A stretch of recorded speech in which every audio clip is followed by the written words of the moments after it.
So at this point, we'd like to introduce Venky Shankar, who is now at Southern Methodist University as the endowed professor there. He is a MASB Advisory Council chair. Just took that position on about a year ago now, I Right. believe. On That's right. that, Thank you. and has been remarkably involved in really advancing the MASB cause through a variety of all the advisors on the line know the work that he did. He was also the 2022 Blair Award for Marketing Accountability recipient for his work. And not finally, but in addition, your specialization areas include digital business marketing strategy, innovation, new product management, retailing, services marketing, pricing, international marketing, branding, mobile marketing, and artificial intelligence. And I think it's the artificial intelligence portion that we're going to be most drawing upon today for you as our moderator. So Thank, welcome. thank you very much, Frank, and everybody. It is my pleasure to be a moderator for this panel. That was an exciting session from Nobu, and that kind of leads off into this panel discussion. Of course, I have the benefit of having Nobu back in this panel, and those of you who were not there for his session, didn't attend his introduction. Here's a quick review of that. Nobu is Associate Professor of Marketing at the Comer College of Innovation at Missouri University of Science and Technology. He's worked in sales and marketing at Dell and Coca-Cola, both in Japan. His master's in marketing research is from University of Georgia, and his interests include, of course, technology innovation. Our second panelist, Jay Walker-Smith, who's a knowledge lead at Kantar, and he has authored a number of books, and these books are ranging from age and lifestyle habits of customers, and he's more of a columnist or media post blogger, board member, and advisor to startups. And of course, his specialties cover a wide spectrum: marketing consulting, business strategy, and he's also plugged in on trends and futures, talking about generational marketing, media, and business planning. And our third panelist is Mark Stouse, and Mark is the CEO of Proof Analytics. He's also the founder of Proof Causal AI software. He has a CMO and CCO experience. First B2B CMO to successfully develop Causal Analytics, very relevant to today's discussion at scale in multiple global companies. And he speaks the language of CFO, CMO, CEO, and CDO. He sees himself as a historian, comparing and contrasting approaches to technologies, incubation, Northern Italy and Southern Germany. His career spans a number of big tech companies, including Honeywell, BMC, HP, Salesforce, Intel, Samsung, and Accenture. And he's currently a member of the MASB Advisory Council. And thank you, Mark, for being on the Advisory Council and helping us. And I'm going to start the panel discussion by giving each of the panelists about 5 minutes to give an overview of what their views are as they see this broad space of AI, causal analytics, and marketing accountability. And maybe we will start with Jay Walker-Smith. Would you want to present your quick views for about 5 minutes? Sure. Happy to offer a few thought starters. I don't know if I have 5 minutes worth of things to say, but maybe just a few points that could be relevant to our panel discussion. First, I just want to thank Nobu for a really interesting presentation on digital twins. It was fascinating and just stimulates a lot of thoughts that I'm sure will kick around here. It also strikes me, just listening to your presentation, Nobu, that with our increasingly sophisticated tools, the kinds of things that you described, our efforts as analysts and researchers are going to move in a different direction, maybe more and more away from kind of managing algorithms and equations to potentially managing strategies or as you pointed out in a couple of your examples, trying to plan for potential disruptions. It did seem like one of the emphases you had was on being able to use these simulations or these digital twins to identify points of failure or things that could potentially go wrong. And as we think about accountability and marketing, it just strikes me that maybe that's an interesting avenue to dig into a little bit. I've had this thought anyway about AI. If I can just ask ChatGPT to search and summarize, then I don't actually have to be the master of Google search techniques anymore. All this time we've spent using all the little tricks and hacks to get better Google search results. I don't have to do that anymore. And instead, what I have to do is figure out how to ask better questions and then use these results in better ways. And that's a very different kind of job. It's not that we're not doing that job now, but I do think it's interesting that would become more and more our central focus. So I just think smarter tools are going to change our jobs. And I guess that's one of my thoughts about digital twins, or one of my questions, how it changes what we do for assessing marketing accountability. And frankly, I don't know the answer to that. But it does strike me from your presentation that that's a question we'll have to deal with more and more. And by the way, just to kind of wrap up this first thought, in a related vein, we all know that one of the biggest problems we face these days is fraud. And I might be living in la la land, but I've just been assuming here over the past year that the better we get with AI and other kinds of smart systems, the better we'll be able to detect and prevent fraud. Now, maybe that's just hoping against hope. But if we're going to rely on things like big data for digital twins, then we're going to have to ensure the integrity of big data. So fraud is one of those things that kind of nags at me in all of this. If these big data sets are compromised, then it doesn't really matter if we have digital twins. We've got a fundamental problem. And that sort of brings up my second thought, which is the importance of the underlying corpus of data. So all smart systems are hostage, really, to their underlying data, whether it's for training or for inputs. And I think it's why companies have become more and more protective and proprietary about their data. It's certainly why the New York Times is now suing people over the use of its library for generative AI training purposes. Digital systems, it just strikes me as, and particularly AI systems, are only as good as their data, only as good as that kind of underlying corpus of knowledge. And that was reinforced to me as you talked about the importance of big data as kind of the central element of digital twins. So it strikes me that advances in techniques for accountability are going to put data and the integrity of data in a brighter spotlight, with the paradoxical challenge, and I had to sort of write this down in front of me to make sure I say it right, that we will be using the very same techniques to assess the data as the ones we use to analyze the data. So it's kind of a little bit of a loop there that I think might be interesting. But at any rate, it's all about data integrity. And then finally, just as a wild thought, when I look ahead, I see a world increasingly in which it's going to be machines and algorithms consuming media and advertisements, not consumers. So it's not eyeballs, it's bits and bytes. Because if I can use a smart personal assistant, if I can use ChatGPT to go out and evaluate all product options and then recommend one to me, why would I ever watch an ad again or consume any brand content or even go in a store on? I'm using the smart assistant to do all that work, and it's going to be AI watching the ads. And our job is going to be something that I've referred to in the past as, quote unquote, advertising to algorithms. And so the accountability we're going to be looking at is not counting eyeballs, but counting AI views, whatever we're going to call that in the future, which just raises the kind of question of what kind of accountability we need to measure and what we need to start thinking about now for the future. So anyhow, just a few thought starters, and thank you very much for a really fascinating presentation. Looking forward to this panel discussion. Thank you. Let me now turn it over to Mark. Mark, what are your initial thoughts?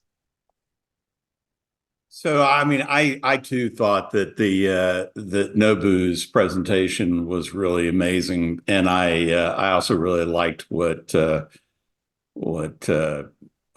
Walker Smith had to say. Um, I'm going to take a different view though. So I think that no matter, and this is in no particular order, okay, but I think that we are seeing more and more filters being put into in between human beings and the stimuli that are designed to influence us.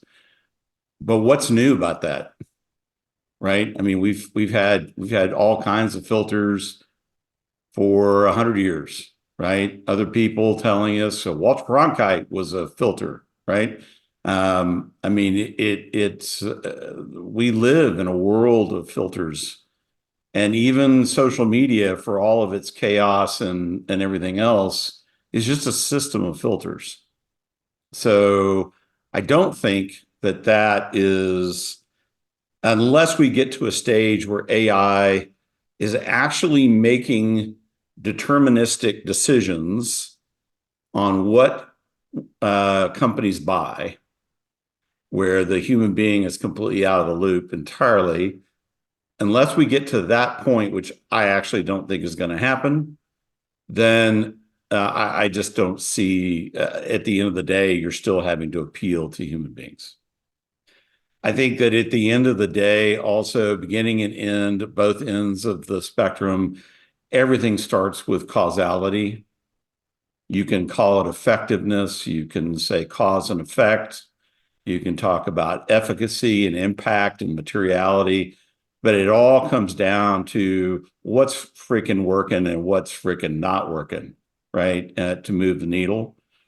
The ratio between what is working and its cost is efficiency. So efficiency is a downstream metric from effectiveness, from causality. And without effectiveness and causality, you have no basis at all to judge the efficiency of something. And ultimately, and I think this is actually really applicable today, given the high cost of cash, the unavailability of new cash, no matter how you're choosing to source it. We're talking about a situation in the world today where the ability to sustain something is really, really important. And if you are going to do that, that is a mix of causality that's constantly being reevaluated for its causality. Things change, the world changes, right? 70% of any model, right, is going to be stuff you don't control. It's going to be the wave that you're seeking to surf. So you've got to be able to do that against the doing it cost effectively. That's a sustainable thing, right? So that is, I think, really super, super important. I think also the last big thing that I would say is that the math, the data, all these things are important, right? No one is saying they're not important. But if they're not consumable in a way that means something, that is material to the business, it's all meaningless. This is exactly what data science as a profession is discovering, not just about marketing, right? But far more broadly, right? Is that if the latency on the model recalculation is too long, if they show up 30 days late, right, and they have all these great insights, but the decision was made a month before, which is a perennial issue.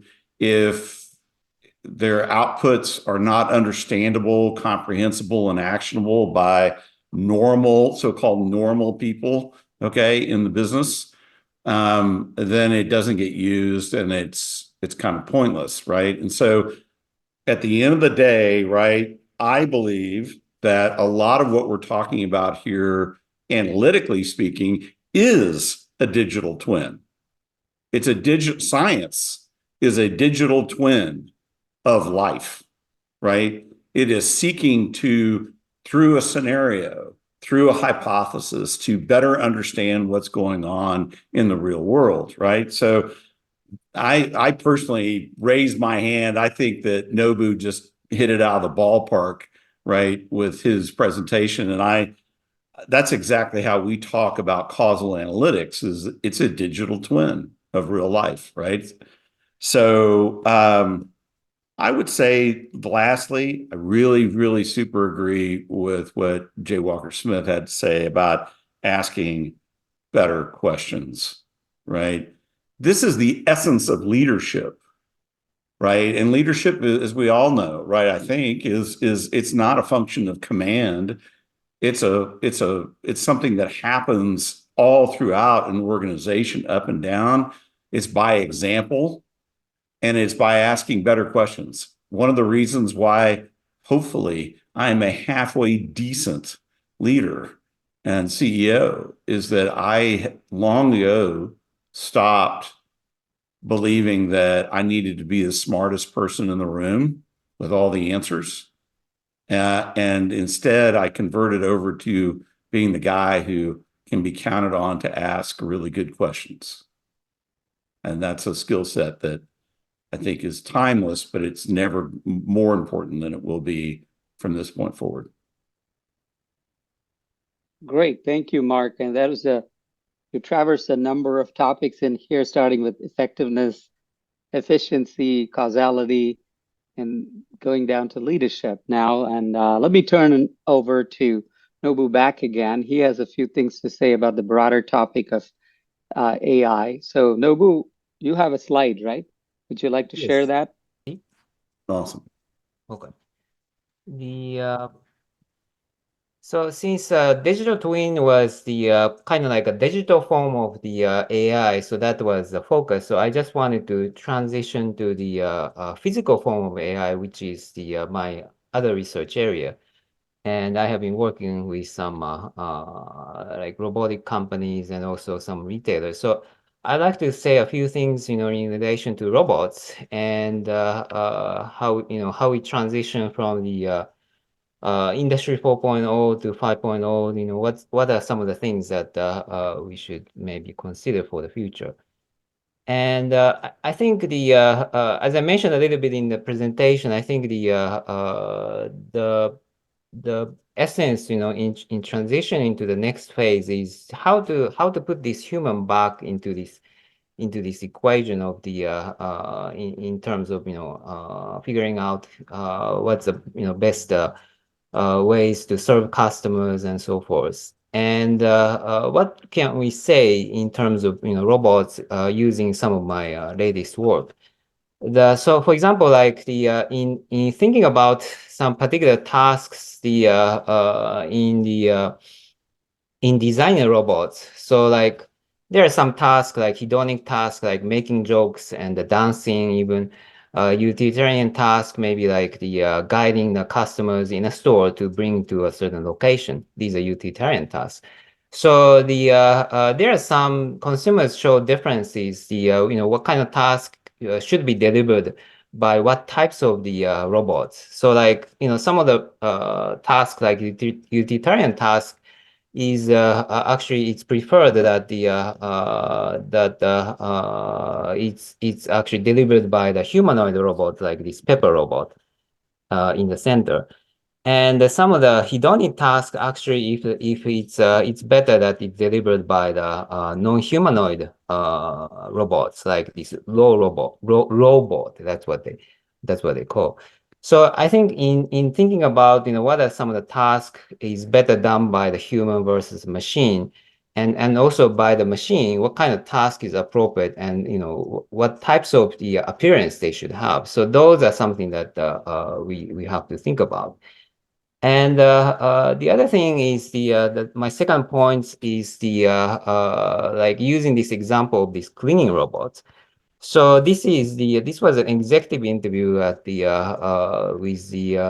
terms of the application of the robots, and in a retail store, and of course this is a cleaning robot, so it's like this gigantic, I mean, it's not gigantic, but it's with a physical property. It's roaming around the store and then cleaning the floor, and it seems it has been very useful during this, especially during the pandemic, trying to enhance the cleanliness of the store. And so that's of course, enhancing the store experience of customers. But I think the interesting thing is these things actually triggers some of these digital transformation. So for example, how to evaluate how clean the store is. So it used to be the case that how often they clean the store, like 3 times a day, how many people they use to clean the store. But now they measure how the cleanliness of the floor surface, and then how many particles of virus is found on the floor. So by measuring that digitally, they can say, well, this is how clean the floor is. So that's like getting into this outcome-based services in this by using the robots. So I think that kind of thing is the important from the marketing accountability perspective. So you put some effort, and then how to measure it. So I think those kind of robots is changing actually that kind of outcome. It's easier to track the outcome with this by introducing the robots. And my final point being whatever technology, AI, machine learning, whatever blockchain, I think it has to be utilized in a sense of creating value.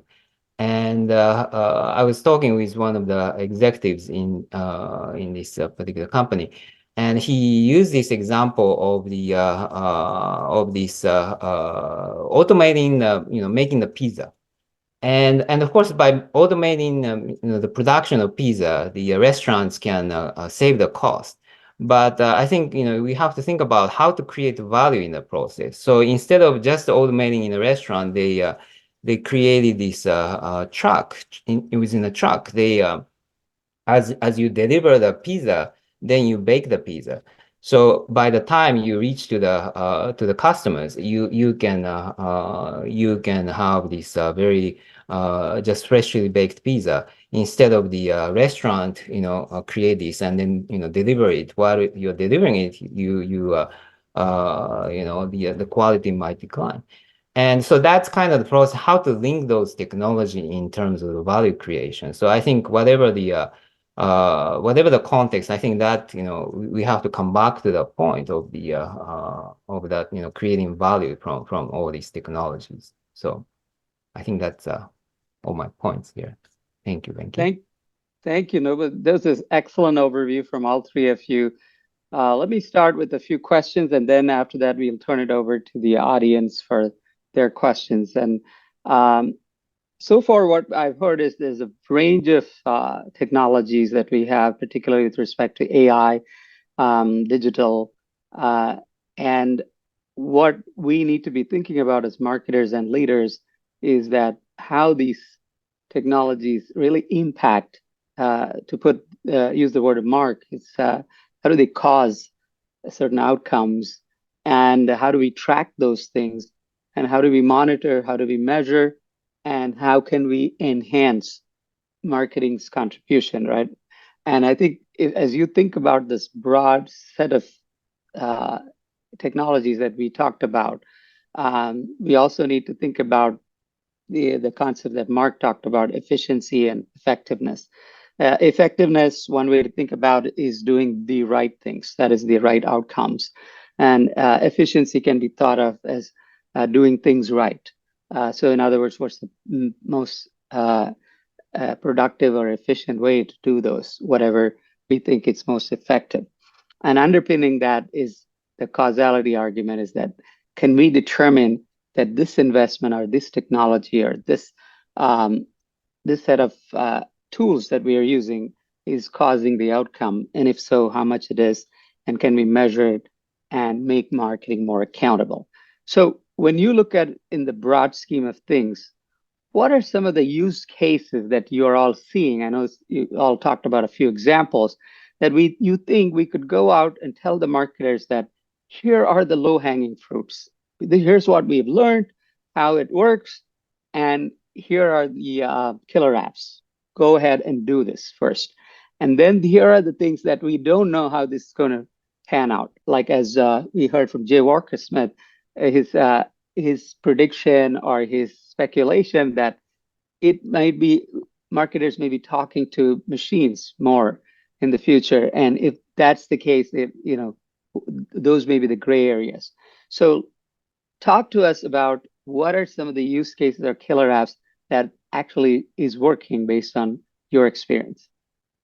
I think that the big thing that we're seeing right now in the marketplace is that over the last 2 years, the cost of cash has spiked. The difficulty in getting new sources of cash is unprecedented, at least in modern recent times, last 15, 20 years. The opportunity cost on existing cash in a company's bank account is through the roof. A CFO said to me last week or week before, it's so bad that it's almost like we can't afford to be wrong anymore. Mm-hmm. Okay. So I think that causality is something that has been embraced for a long time, meaning 40, 45, 50 years or so on the B2C side and has been observed far more in the breach than otherwise on B2B, right? And that's where we're really seeing a lot of the action. FP&A, so financial planning and analysis teams are increasingly getting involved. There is a feeling, fair or not, okay, in many C-suites that marketing and the entire go-to-market apparatus actually is what they're really talking about, has not demonstrated the capability, the capacity, or the commitment to fix this problem, to demonstrate causality or efficiency, right? Effectiveness or efficiency. And so there's kind of like a new chef has been brought into the kitchen and is changing it up a bit. And so one of my forecasts for 2025 actually is that we're going to see by that point, which is not too far away, right? We're going to see pretty significant shifts in this area, particularly given the fact that the math to do this and the technology to popularize it is now out there. It's extremely affordable. You're no longer talking about, two mega models at $3 million a year, updated twice a year. That's no longer the reality anymore. So, you can be a startup and do this, right? So I think that's a really big aspect to this. It's almost like market timing. You can never create the market timing that you want. It just happens or it doesn't. You're talking about the wave we're all seeking to surf. The wave has changed, right? The market timing, the market variables have mandated that this happen now. It's literally an affordability issue.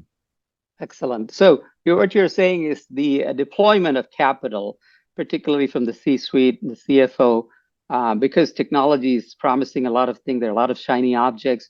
We're not sure where it is. And you're saying that there is a lot of tendency to move towards, follow the causality if possible.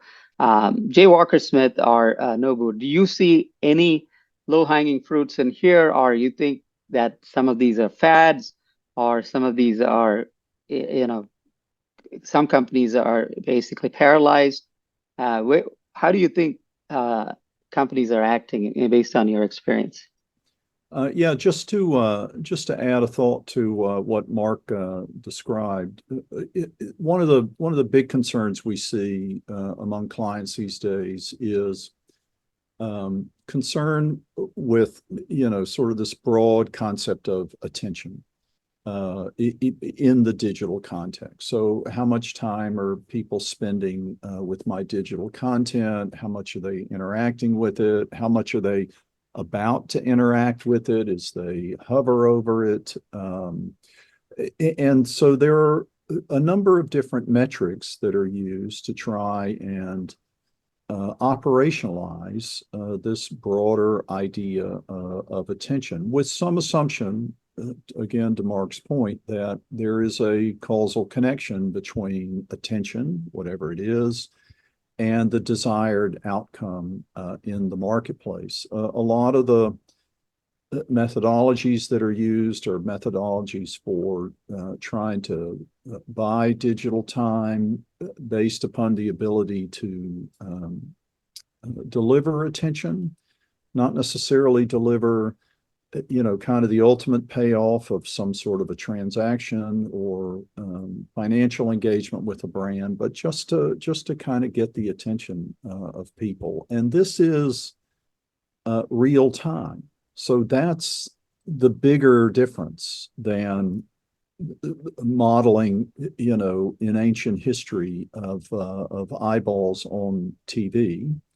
You're trying to get people to engage in a behavior in a particular moment in real time. You want people on that site. You want people clicking by. It's real time behavior. These kind of analytics, ideally need to take place in the moment. And I think as we look at some of these advances in AI systems that have occurred over the past year, we are beginning to anticipate kind of the next generation of these real-time analytics. And I like Nobu's kind of analog with the robot, kind of going through the store and, if you will, kind of sweeping up what's there to assess the environment relative to metrics of whatever sort they are. I think that kind of intelligent collection of things that are going on in that sort of real-time environment is potentially some low-hanging fruit for us to think about. Great.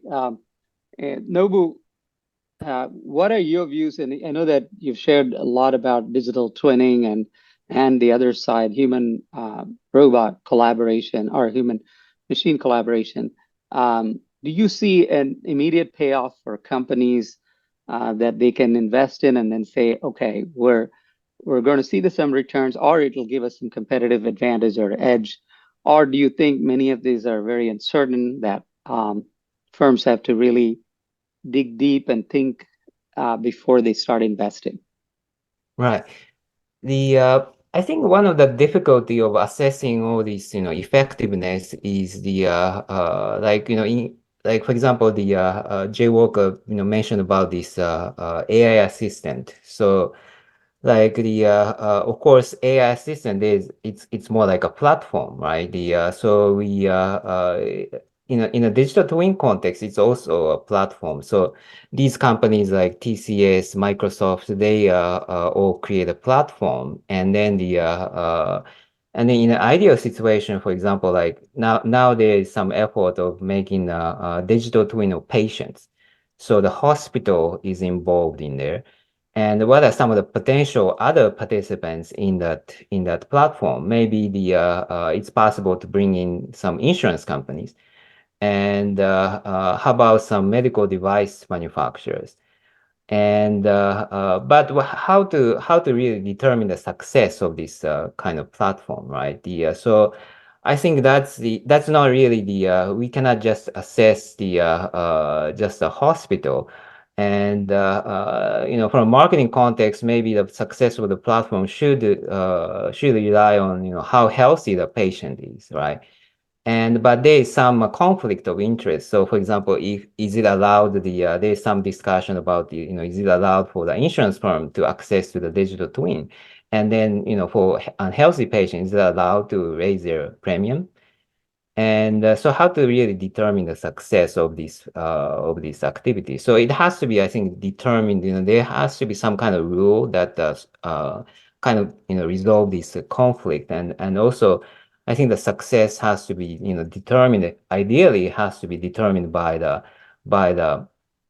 how, to what extent they can enhance the customer experience. So I think that, kind of the struggle of, getting everybody in that platform, and it's not easy to assess the success of the platform just by one measure.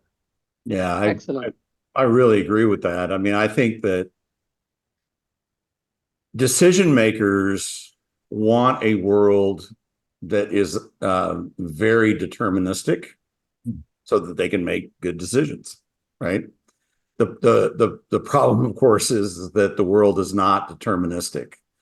Some of the physical sciences, law of gravity, things like that, or we experience them at least as highly deterministic.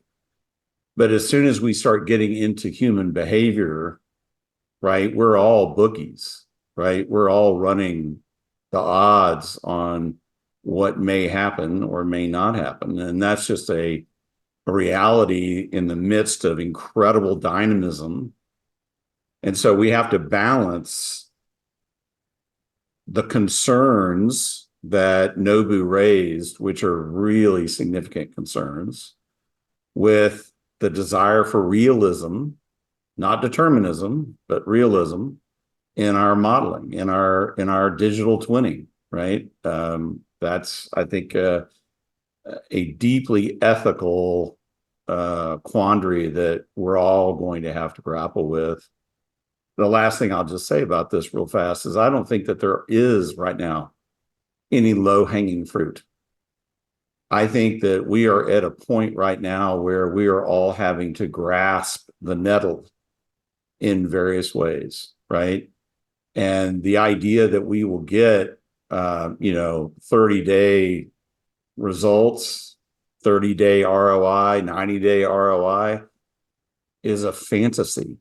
And it actually always was. I mean, if you look at B2B, for example, the way that marketing and sales create value is so time lagged that it's asynchronous in time and space. So Q2 in one area, it has no relationship with Q2 in another, right? So it's kind of one of these things where part of this is about getting real with like what's really the truth or what's really factual or what's really the reality. Maybe that's the best word to use, as opposed to what we've always kind of had the Jones for it being, right? We've always wanted it to be. All right, that was a thoughtful discussion. While we're still waiting for questions from the audience, let me put this out to you because Nobu started this. You mentioned a special case of healthcare where ethics is important, privacy is important. One of the dangers of all these technology, as we know, which we have heard from the previous panelists and discussions, presentations, is this whole idea of the data being biased, and that could drive a lot of our decisions, and particularly generative AI, which feeds a lot on already existing data. And we've already heard about algorithmic bias, discrimination, and now, Mark, you talked about ethical issues and how sensitive should marketers be in trying to deploy all these methodologies and technologies and tools, even for, let's say, personalization and customers, right? Now, we talk about digital twinning of a customer. Isn't that an intrusion into customer privacy? We're talking about, making certain products, creating more newer campaigns. In doing that, can we run afoul of some of the societal norms, as we discovered in many cases? And are we also liable as marketers if we inadvertently use these technologies, not just to our customers, but the society as a whole? So what are some of the your thoughts on how to navigate this legal implication, yet use these technologies effectively to create an impact? Well, let me just add a thought about bias. I think one of the bigger risks from things like AI, any system that uses some sort of a a training data set is that the outputs all tend to, it's all sort of a regression to the mean. Everything becomes alike because you've kind of scanned the corpus of knowledge. You figure out what the consensus is or what the best thing is, whatever you're looking for, and then everybody gets the same answer. So part of the question, part of the bias here is are not only the biases that have been identified. I think we've got a bias against breakout insights. And so again, I think, as we're trying to think about how we use these tools and what they can provide us in terms of accountability, I think they're great for benchmarking relative to best practices or normative expectations.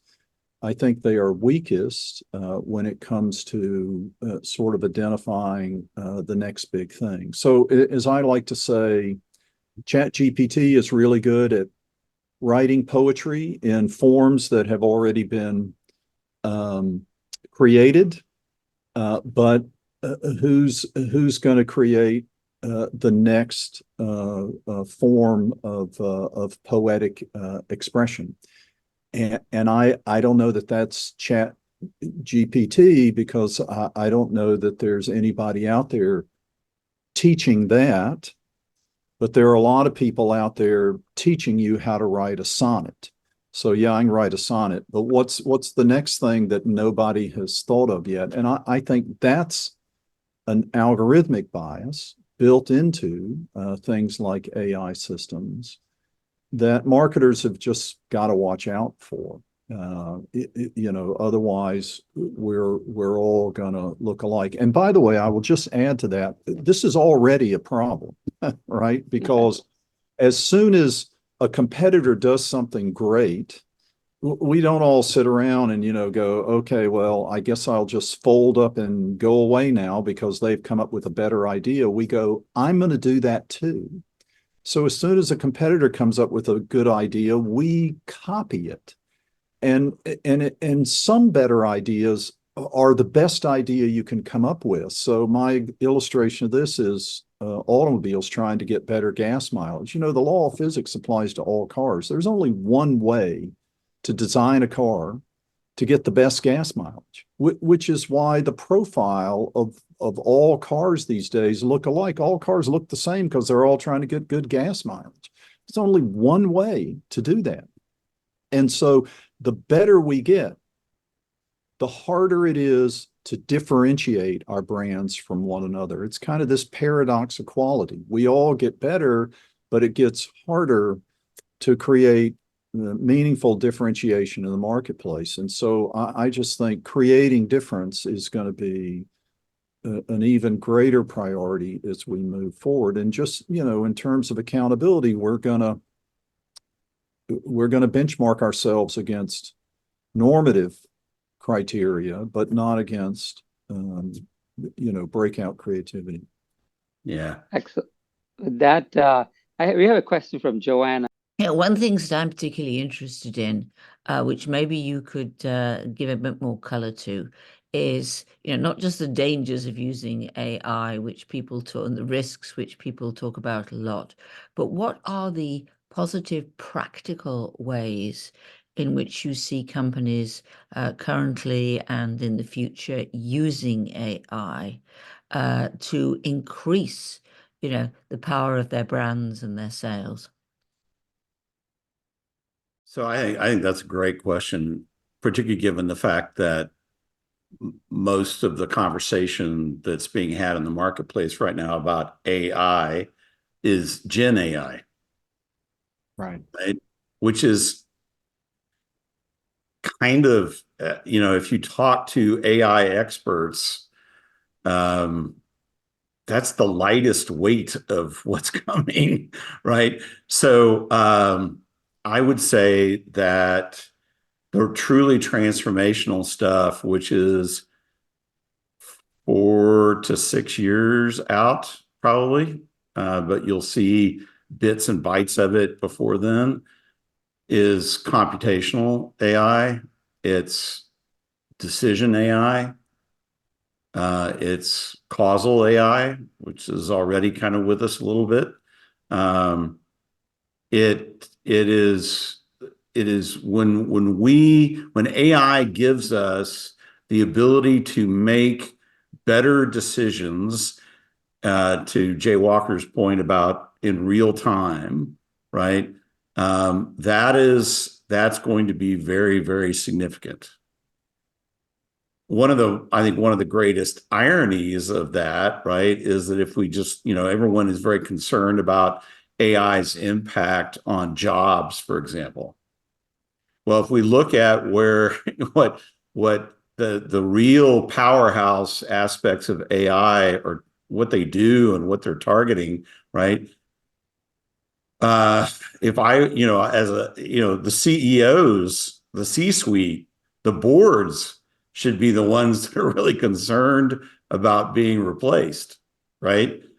Because it's all decision-oriented stuff, which is kind of their jobs. What we do is in those roles. I think that also the last part of this is on privacy. It is a very, very sticky wicket. I think that people have to have the unilateral power to opt in and opt out and to be invisible if they choose to be in certain situations. I mean, obviously in certain kinds of situations that's probably not ever going to be possible, but certainly in this kind of stuff that we're talking about right here, it should absolutely be inviolate. I can tell you that one of the reasons why stuff like our product, Proof Analytics, right, is so popular is that it is not PII at all, right? It is econometrically based. It is aggregate data based. There's no privacy issues at all, and yet you get complete causality readouts. So that I think is a solution in that space, not necessarily a solution in every space. I will just close by sharing this one story. The lack of transparency in AI, right, is the big issue. Bias is all over the place. As human beings, we bring bias to the equation natively. You could say that Gen AI in particular isn't really bias as much as it is a magnifier of our bias. But what we're already seeing in the transparency problem is that people are writing content sub rosa on the internet, right? Designed to be consumed by buyer apps, which are pretty amazing tools. As an investor, I've looked at several of them, right? These basically take prompts from the buying committee at company X saying, hey, we want to buy this kind of thing. What should we look at? What should we ultimately buy? It goes out and searches the internet, comes back with a report. Well, if you want to understand how powerful this is, look at how fast it's being weaponized. So people are writing content, depositioning their competitors, either legitimately or illegitimately depositioning their competitors, knowing that their competitors won't be able to see this content. But the buyer apps will, right? And so the amount of unethical behavior, the amount of stuff that's being done right now that you will not have an immediate countermeasure for is really, really significant. And so we are totally in the ballpark now of AI on both offense and defense. It's sort of like Cincinnati Microwave. I'm not even sure that company exists anymore, but it was most famous for a long time for having the escort radar detector that it sold to people. But what most people didn't know is that it also made the radar guns and the laser speed guns for the cops. So they controlled both sides of the equation. And that is very much the kind of scenario that we're looking at right now in certain parts of AI. All right, thanks, Mark. Venky, Yeah, if we have time, I would like to add one more point sure, to. go ahead. We have time. So in terms of Joanna's question about the this positive use of AI, I just wanted to add that in a medical area, I actually work with this eye doctor, and who also has an AI company, and he's using this machine learning and AI to detect patients, eye disease early on, and to avoid patients, lose sight because it's too late to, be found, some problems. And so this is really a straightforward case of the, how really the AI is utilized in a context of the enhancing the well-being of a society. And of course, it's not really a particular brand. It's more like, how to solve the society's problem.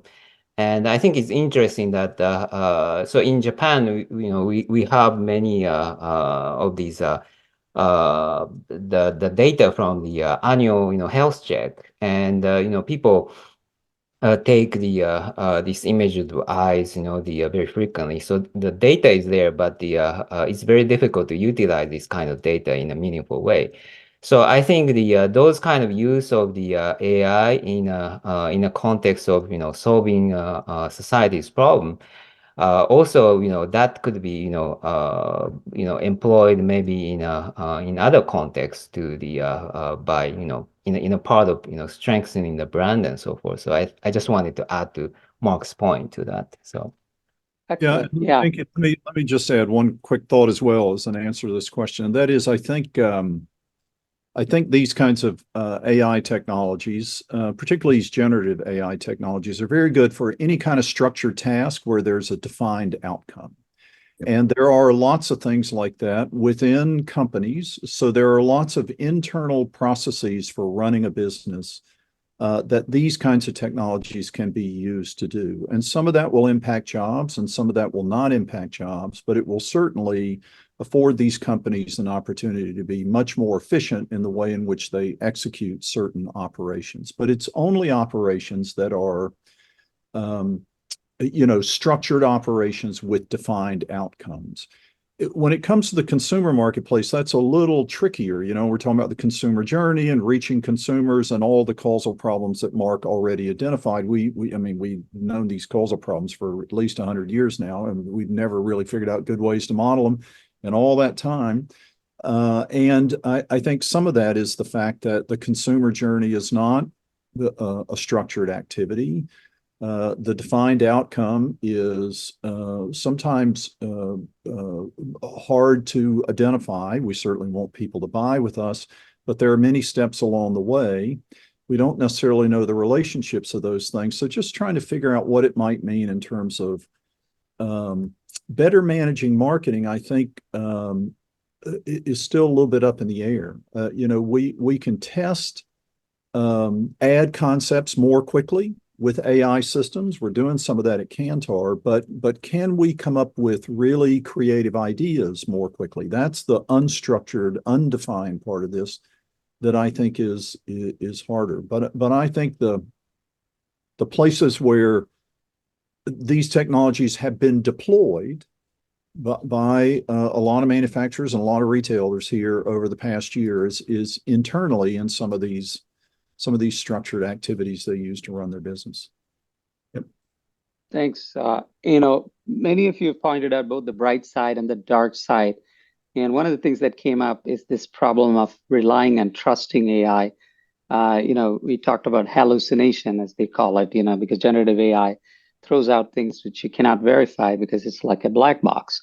And recently, more efforts in the CS side, computer science side, they're trying to address is using a technique called RAG, which is retrieval augmented generation. They're trying to reduce the hallucination so that it can be more reliable.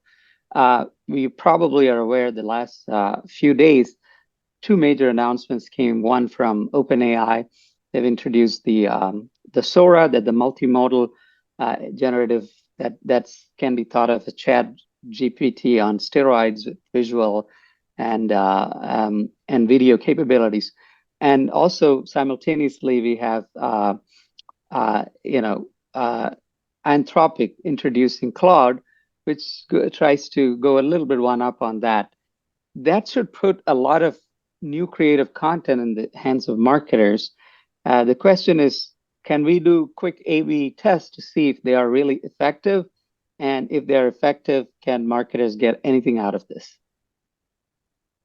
Well, I mean, yeah, I mean, like I said, we're already doing that sort of thing at Kantar using some AI tools. So I do think that's absolutely the case. And I think it will iterate more quickly. I do worry, as I said, that that these kind of algorithms are, regress to the mean. So we'll see if they come up with really breakout creative ideas. I think that's yet to be determined.